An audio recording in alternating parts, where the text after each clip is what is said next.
గలిలయ సముద్రం దగ్గర ఉదయం సూర్యుడు ఉదయిస్తున్నాడు. మత్స్యకారులు వలలు వేస్తున్నారు. రాత్రంతా శ్రమించినా ఒక్క చేప కూడా పడలేదు. అక్కడే పీటర్ మరియు ఆండ్రూ అలసిపోయి నిలబడి ఉన్నారు. అప్పుడే యేసు అక్కడికి వచ్చాడు. ఆయన వారి పడవలోకి ఎక్కి జనాలకు బోధించడం ప్రారంభించాడు. బోధ ముగిసిన తర్వాత యేసు ఇలా అన్నాడు, లోతులోకి వెళ్ళి వలలు వెయ్యండి. వారు ఆశ్చర్యపోయిన మాట విన్నారు. అకస్మాత్తుగా వలలు చేపలతో నిండిపోయాయి. వారి కళ్లల్లో ఆశ్చర్యం, హృదయాల్లో భయం. యేసు వారిని చూసి చెప్పాడు, నా వెంబడి రండి, నేను మిమ్మల్ని మనుష్యులను పట్టే జాలరులుగా చేస్తాను. అలా వారు అన్నీ వదలి యేసును అనుసరించారు.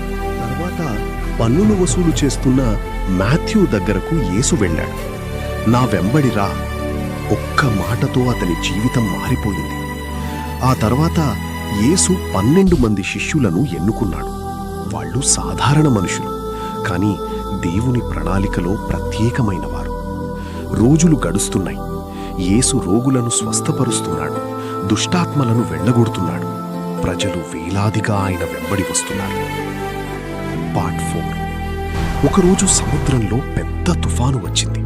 శిష్యులు భయంతో వణికిపోయారు. కాని యేసు లేచి గాలిని గద్దించాడు.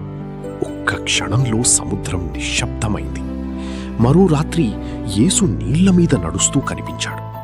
పీటర్ కూడా నీళ్ల మీద నడవడానికి ప్రయత్నించాడు, కాని భయపడిపోయి మునిగిపోవడం ప్రారంభించాడు. అప్పుడు యేసు అతని చెయ్యి పట్టుకుని పైకి లేపాడు. అల్ప విశ్వాసి, ఎందుకు సందేహించావు అని యేసు అడిగాడు. ఒక కొండపై వేలాది మంది యేసు మాటలు వినడానికి చేరుకున్నారు. ఆహారం లేదు. శిష్యులు ఆందోళన చెందారు. ఒక చిన్న బాలుడి దగ్గర ఉన్న 5 రొట్టెలు 2 చేపలను యేసు ఆశీర్వదించాడు. అద్భుతం జరిగింది. అందరికీ సరిపోయింది, ఇంకా మిగిలింది కూడా. పిల్లలు యేసు దగ్గరకు పరుగెత్తి వస్తున్నారు.